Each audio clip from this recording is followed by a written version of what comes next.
Dando sequência ao bloco passado, nós falávamos sobre ato administrativo, ato da administração, fato administrativo e fato da administração. Vamos agora, então, começar a falar dos elementos ou requisitos de formação de um ato administrativo. Então, um ato administrativo ele é formado por 5 elementos de formação, como ensina a doutrina. Elemento competência, forma, finalidade, motivo e objeto. Mas algumas perguntas podem surgir daqui. Primeiramente, os elementos do ato administrativo, eles têm alguma previsão legal? Existe alguma lei que diga que os elementos são esses que estão aqui na tela? Elementos ou requisitos, expressões sinônimas? Competência, finalidade, forma, motivo e objeto? Resposta, não. O que existe é a Lei de Ação Popular, Lei 4717 de 65. E esta lei especificamente vai tratar no artigo 2º que se houver vício em um dos elementos competência, forma, finalidade, motivo e objeto, o ato administrativo seria nulo, podendo ser atacado por ação popular. Então a doutrina olha para esta lei e vai dizer, se o ato estiver viciado em um desses elementos e se isso gerar nulidade, é porque esses são os elementos de formação do ato administrativo.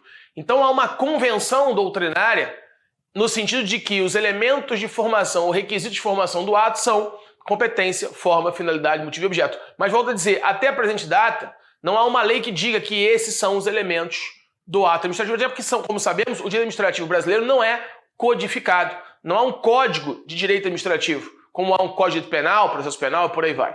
Então é uma coletânea de normas administrativistas que estão esparsas desde a Constituição Federal até as normas infraconstitucionais.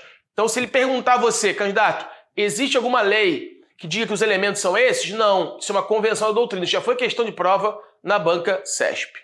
E dentro dos elementos do ato administrativo, a gente poderia, num primeiro momento, também pensar numa questão comparativa, já foi questão de delegado federal, ou melhor, delegado do DF, comparar os elementos do ato administrativo com os elementos do ato jurídico. Joga na tela, por favor. Vale lembrar, então, que o ato jurídico, que é descrito lá no direito civil, o ato jurídico, ele tem elementos de existência e validade. E o ato administrativo também. Ora, no ato jurídico, se você for olhar o artigo 104 do Código Civil, você vê que no artigo 104 do Código Civil ele vai falar em agente, forma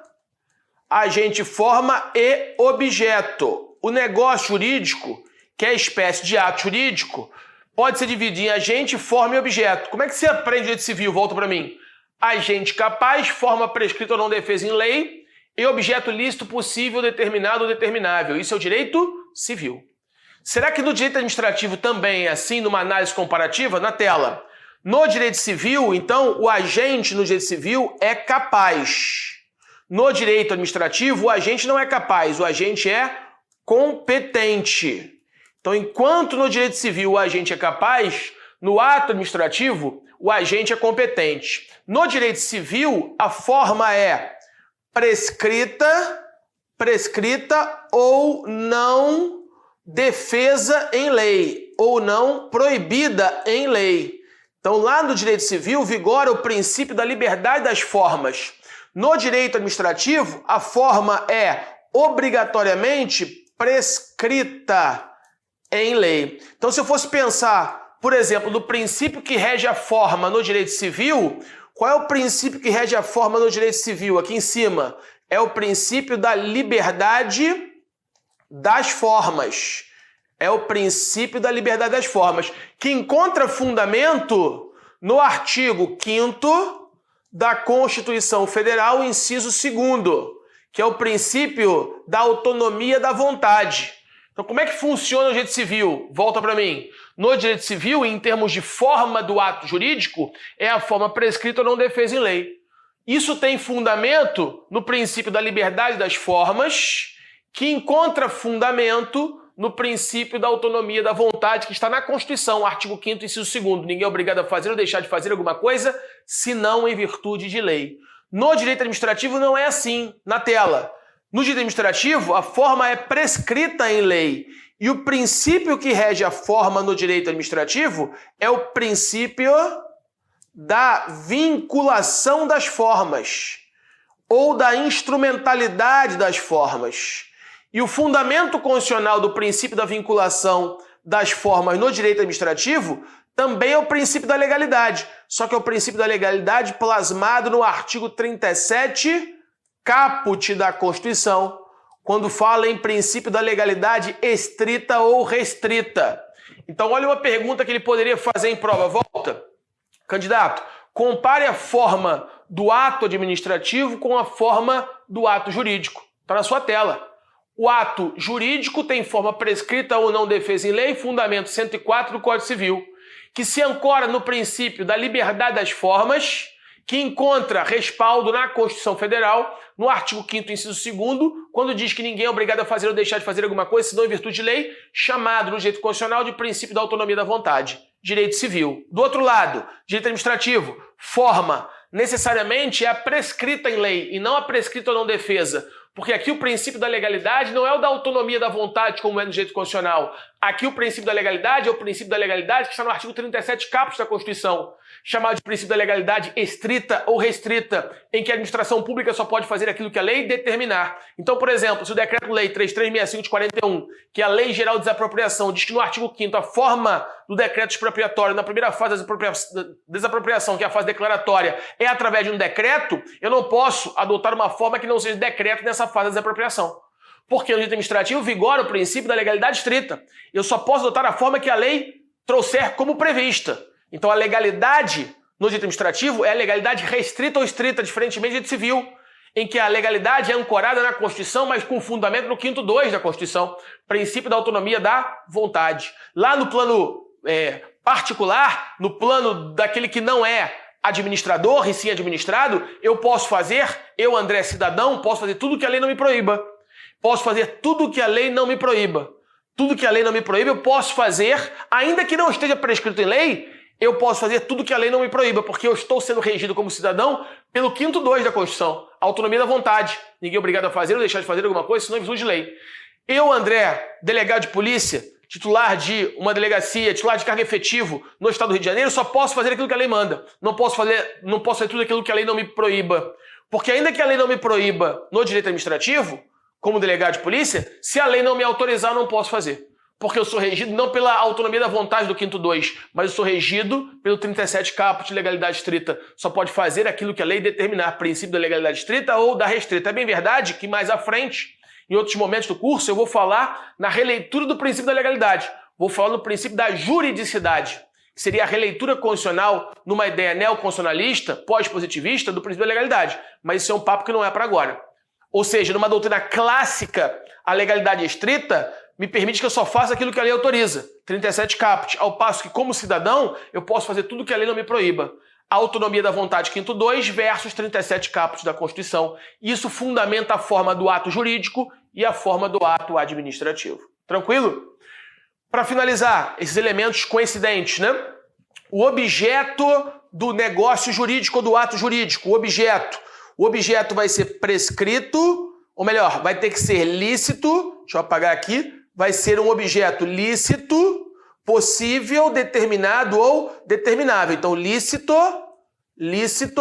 voltando aqui, acabou que saiu do slide. O objeto aqui vai ser lícito, possível, determinado ou determinável. Direito civil. E no direito administrativo, o objeto também vai ser lícito, possível, determinado ou determinável. Então, senhores, na sua frente está um quadro comparativo entre os elementos do ato jurídico e os elementos do ato administrativo. No ato jurídico, agente capaz. No ato administrativo, agente competente. Isso aqui já foi questão de prova em delegado do Distrito Federal. O ato administrativo é formado por elementos ou requisitos. Esses elementos ou requisitos apontam para um agente capaz, forma prescrita em lei, objeto lícito, possível, determinado, determinável. Qual é o erro dessa questão? O ato administrativo, ele dizia na prova do delegado DF, agente capaz. E o agente capaz não é para o ato administrativo, é para o ato jurídico. O ato administrativo é até uma espécie de ato jurídico, mas é uma espécie que tem requisitos próprios. Então, na relação entre o Estado e o particular, nas ações estatais, o agente público não é capaz. Ele tem que ser mais do que capaz. Capacidade é o instituto do direito civil. Capacidade é adquirir direitos contra obrigações na ordem civil, aquele que tem personalidade jurídica, que a pessoa natural, a pessoa física adquire com o nascimento com vida. Aqui não é assim. Aqui não basta que você seja um agente público, ou melhor, desculpe, não basta que você tenha capacidade para firmar com o Estado uma relação jurídica estatutária. Não basta isso. Você, quando é investido naquela função pública, é titular de cargo, ou desempenha uma função, ou é titular de emprego, você tem que ter competência. Competência é o Instituto do Direito Administrativo. Competência administrativa. Então, o agente capaz no direito civil é o agente competente no direito administrativo, e aí estava o erro da questão de delegado do DF. A forma no direito civil, prescrita ou não defesa. No direito administrativo, necessariamente a forma prescrita. No direito civil, o objeto lícito, possível, determinado ou determinável. No direito administrativo, lícito, possível, determinado ou determinável. Se eu tiver um vício no elemento objeto, posso ter um objeto ilícito. Então imagine uma licença para o funcionamento de uma casa de prostituição. Esse ato administrativo, alvará de licença para o funcionamento de uma casa de prostituição. Vício no elemento objeto, que o objeto é ilícito, contraria a lei. Objeto impossível, a promoção de um servidor que faleceu. Se o servidor faleceu, o cargo ficou vago pelo falecimento. Se o cargo ficou vago pelo falecimento, ele não pode ser promovido de delegado de segunda classe para delegado de primeira classe. Porque no momento que ele falece, o cargo de delegado de polícia de segunda classe fica vago. Como é que ele vai ser promovido? É objeto impossível, salvo se for a promoção pós-mortem dos militares. Então, o ato lícito possível determinado. Imagine um decreto que desapropria uma casa numa determinada rua, mas não diga qual é o número da casa que está sendo desapropriada. Vício no elemento objeto, objeto indeterminado. Então, o ato administrativo, assim como o ato jurídico, tem que ter objeto lícito, possível, determinado ou pelo menos determinável no futuro. Ora, nessa análise comparativa, eu poderia te perguntar assim, candidato, comparando o ato jurídico com o ato administrativo, quais são os elementos que aproximam os dois atos? Quais são os elementos que afastam? Quais são os elementos que só estão presentes no ato administrativo, não estão presentes no ato jurídico? Olha quantas questões eu poderia retirar desse quadro comparativo. E os manuais, senhores, não fazem essa análise. Volto a dizer, não é porque o manual seja bom ou ruim, todos eles são maravilhosos, mas a proposta é ser manual. Ele não tem como exaurir isso. Aí vem uma questão para delegado e pergunta algo que você não encontra nos manuais. Até porque isso aqui é uma comparação entre o direito administrativo de um lado e o direito civil. Aqui eu estou falando, na tela, por favor, aqui eu estou falando do artigo 104 do Código Civil.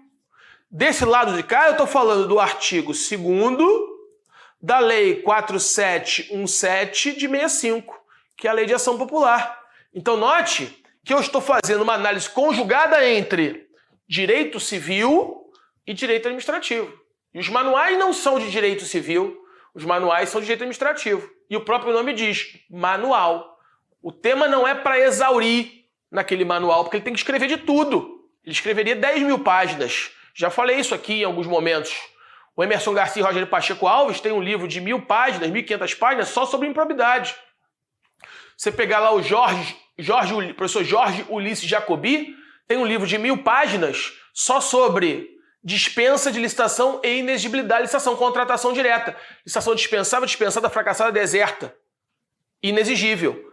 Ou seja, eu tenho um instituto que é contratação direta, que basicamente está em 2, 3 artigos da Lei 8666, escrito em 1.000 páginas. Então imagine se todo autor tivesse que escrever um tema, cada tema com 1.000 páginas. O direito administrativo tem 15, 16 temas, 16.000 páginas. Um livro de 16.000 páginas, para ele exaurir. Então os manuais não têm esse objetivo. Por isso, muitas perguntas de concursos jurídicos, como essa que eu acabei de falar aqui, não está em manual nenhum. Então não adianta você ter lido Celso Antônio, Carvalhinho, Rafael Carvalho de Oliveira, Maria Silva de Pietro, Odete Bedauar, Jorge Gasparini. Não adianta, Lúcia Vale Figueiredo, Diogo de Ferreira Moreira Neto. Não adianta você ter lido todos esses livros porque não tem isso. Porque isso aqui é uma análise comparativa, vê se percebe. E aí, ao longo dos anos, fazendo isso todos os dias, 15 anos da minha vida, vendo milhões de questões, a gente vai acrescentando isso na aula. Por isso que eu digo, monte um bom caderno, acompanhe o livro como apoio, mas fixe no seu caderno. Faça, escreva, releia mais uma vez, 2, 3, foi assim que eu passei. Deu certo para mim? Se deu certo para mim, não sou melhor que você, vai dar certo para você também. Monte seu caderno a partir de bons módulos que possivelmente você está fazendo já. Então, continuando. Ora, então quais são os elementos do ato? Perceba, quais são os elementos do ato que só estão presentes no ato administrativo, não estão presentes no ato jurídico? Ora, está na sua tela, né? Competência está aqui, ó. Competência está aqui, forma está aqui e objeto está aqui, ó. Sobraram 2. Olha aqui os 2, ó. Finalidade e motivo. Na sua tela aí, ó. Elemento finalidade e motivo só estão presentes aqui no ato administrativo. Não estão presentes no ato jurídico. Ao passo, esses 3 elementos que estão com X aí na sua tela são elementos comuns. Estão presentes no ato jurídico e no ato administrativo. E eu poderia avançar. Desses que são comuns, mais uma pergunta, desses que são comuns, que estão com X, qual deles aproxima, qual deles afasta? Competência, aproxima ou afasta? O que você acha? Afasta, porque competência aqui, o agente aqui é capaz, aqui o agente é competente. Então, o agente, que no administrativo é competente, ele afasta os 2 atos. Porque em um a gente é capaz e no outro a gente é competente. Forma também afasta, porque aqui é prescrito ou não defesa. Aqui é prescrito em lei. O que vai aproximar é o objeto da tela. O que vai aproximar é esse aí, ó, que eu estou botando dentro de um triângulo. Uma pirâmide. O objeto é o único que está presente nos 2. É o único que está presente nos 2 e aproxima os 2 atos. Está presente nos 2, você já viu, e aproxima por quê? Porque tanto no direito civil quanto no direito administrativo, o objeto tem que ser lícito, possível, determinado ou determinável. E a competência e a forma em que pede estarem presentes nos 2, ou melhor, o agente e a forma. O agente em um é competente, no outro é capaz. A forma em um é prescrita, o outro é prescrita ou não defesa. Afasta. Pergunto, qual é o livro que diz isso? Nenhum. Poderia cair em prova? Poderia. Se eu fosse examinador, eu faria essa pergunta. Caiu em prova de delegado do Distrito Federal. Ele trocou competência por capacidade. Tranquilo? Então, esse é o problema de você estudar só por manual. Manual é excelente. Tem que ter manuais. Não estou dizendo para você não ter e não estudar, mas você complementar o caderno com o manual. Acho que é o melhor caminho, pelo menos foi esse que eu usei em várias matérias no concurso de delegado. Tudo bem? Tranquilo, senhores? E para fechar, ainda aqui nessa análise comparativa, no direito civil, note bem, no direito civil existe algo chamado lá de elemento de existência, elemento de validade e elemento de eficácia. Então, quando no direito civil, artigo 104, você fala agente capaz, aqui ó, agente capaz, agente é um elemento de existência ou validade? É um elemento de existência. Então você lembra aqui no direito civil, joga na tela, existe algo que a literatura chama de escada pontiana, de pontes de Miranda. Então a escada pontiana que eu estou desenhando aqui em cima da tela, eu tenho 3 planos de análise do negócio jurídico, ou do ato jurídico. O plano de existência, o plano de validade e o plano de eficácia. No plano de existência, eu tenho elementos do ato jurídico, ou elementos do negócio jurídico, que são elementos de existência, sem os quais o negócio jurídico sequer existe. Então, quando eu falo em agente, o agente é um elemento de existência. A capacidade é um elemento de validade. Então, agente capaz, agente, elemento de existência, validade, capacidade, elemento de validade. Forma, elemento de existência. Prescrito ou não defesa, elemento de validade. Objeto, elemento de existência. Lícito, possível, determinado, determinável, elemento de validade. Então, assim como ele te pergunta isso para o direito civil, joga na tela, por favor, ele poderia também te perguntar isso com relação à competência, prescrito ou não defesa, lícito, possível, determinado, determinável para o direito administrativo. Então, note, volta para mim. Quando eu falo no direito administrativo agente competente, agente é agente público, né? Que não é qualquer agente, é um agente público que tem que ser competente. Agente público é um elemento de existência. agente público competente, competente é validade. Só que no direito civil, o autor que fala isso, a gente vai ver um pouco mais à frente, que ele vai chamar, o Celso Antônio Bandeira de Mello, chama de planos de análise do ato administrativo. O ato administrativo deveria ser analisado em 3 planos. Só que no direito administrativo, em vez de falar plano da existência, o Celso Antônio fala plano da perfeição, plano da validade, plano da eficácia. Perfeição, validade e eficácia. E no direito administrativo também não se chama escada pontiana. Porque escada pontiana é de Pontes de Miranda do direito civil. Então a gente vai estudar isso, não hoje, não nessa aula, mas sim possivelmente na próxima. Os planos de análise do ato administrativo. Plano da perfeição, plano da validade e plano da eficácia. Quando eu chegar lá, eu vou voltar a esse tema. Mas para que você saiba que no direito administrativo, quando eu falo competente, é validade. A existência é ter um agente público. Quando eu falo prescrito ou não defesa em lei, é plano da validade. Forma é o plano da existência, ou, se você preferir, da perfeição. Lícito possível, determinado, determinável é validade. O ato administrativo ter uma finalidade, essa finalidade é existência. Essa finalidade ser satisfatória ao interesse público é validade. Motivo é existência. O motivo existir e se coadunar com o objeto é validade. Cuidado, porque os manuais também não explicam isso com esse nível de detalhamento. Mas uma pergunta mais profunda, principalmente cotejando com o direito civil, poderia pegar muito candidato bom aí de surpresa, né? E, obviamente, só pegaria um candidato bom de surpresa. Porque o candidato mediano para fraco, você pergunta qualquer coisa para ele erra, né? O mediano nem tudo ele erra, mas o fraco, que é a maioria dos que fazem prova, são fracos, não estudam. 50 mil inscritos, pouco importa, não tem 500 que estudaram. Você está competindo com você está competindo com você mesmo. Meu concurso eram 150 vagas, sobraram, só passaram 130, sobraram 20 vagas. Tinham lá 20 mil inscritos. Então era você concorrendo com você mesmo, porque se sobrou vaga. Então lembre disso, tá? Normalmente os concursos jurídicos são assim. Quer dizer, isso acontece dessa forma. Então, fizemos essa primeira análise dos elementos, quais são, se estão definidos em lei. E aí o que a gente vai fazer agora? Nós vamos agora estudar cada um desses elementos de per si. E vamos começar pelo primeiro elemento do ato administrativo, que é o elemento competência, o agente competente. E dentro de agente competente, vamos estudar o elemento competência. Para isso, joga na tela, por favor, nós vamos aqui trabalhar também com a Lei 9784 de 99.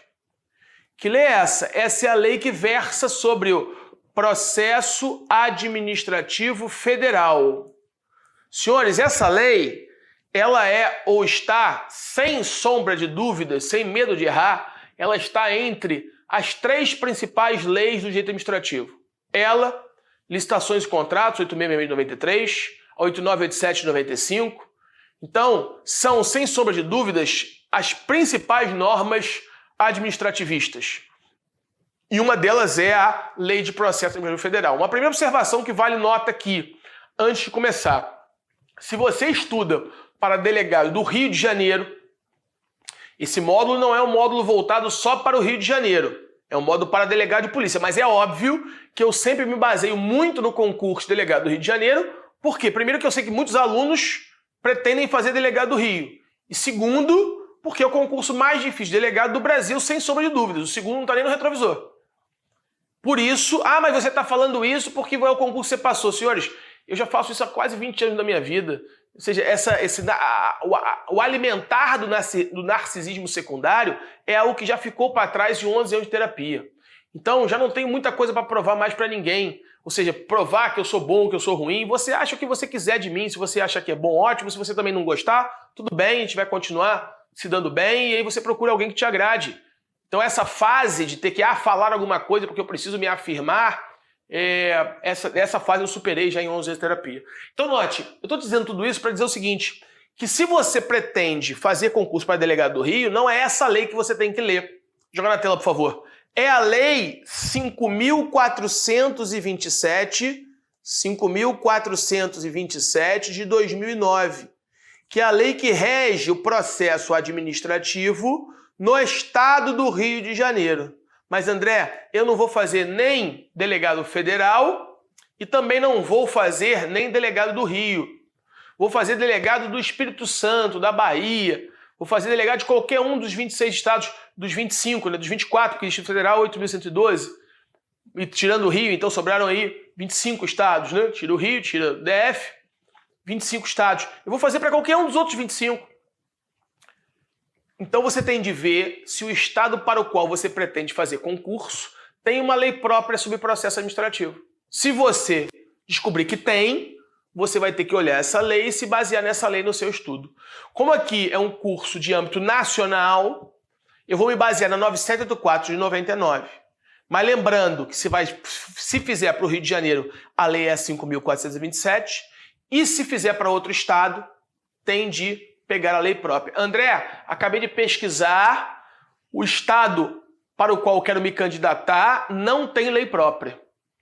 Aí, senhores, vai ter uma súmula do STJ, uma súmula recente, que vai dizer que naqueles estados e municípios nos quais não haja norma sobre processo administrativo própria, municipal ou estadual, aplica-se ou pode-se aplicar a 9784 de 99. Por mais essa razão, ganha relevo esta lei. Tudo bem? Tranquilo? Então vamos lá. Artigo 11. Vamos começar falando da competência no artigo 11 da Lei de Processo. Na Lei 9784, a competência vai do artigo 11 e o artigo 15 é o que nós vamos examinar até agora. Até porque aqui dentro a gente vai ter que analisar o Instituto da Delegação de Competência e a Avocação de Competência, que são institutos que despencam em provas de concurso para delegado e provas de direito administrativo. Joga na tela. Começa o artigo 11. A competência é irrenunciável. Vamos parar já aqui. Já começamos parando, né? Competência é irrenunciável. A doutrina olha para essa expressão e vai dizer que daqui se extrai um princípio. Princípio da indisponibilidade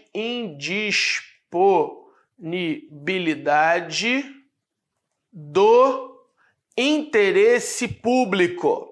Princípio da indisponibilidade do interesse público. Ou seja, diz a lei, volta, que a competência é irrenunciável e será exercida por órgãos ou agentes públicos aos quais a lei atribuiu como própria, salvo casos de avocação e delegação, salvo casos de avocação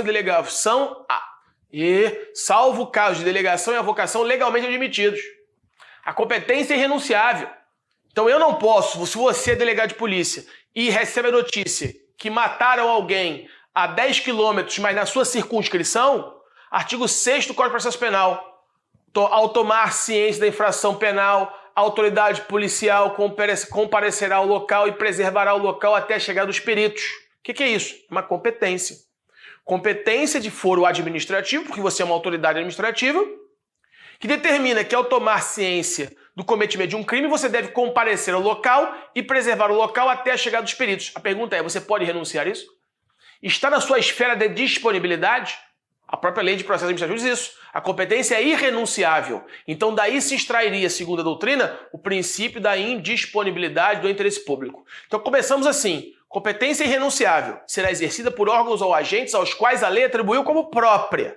Então se você é atacante, você joga no ataque. Se você é goleiro, você joga no gol.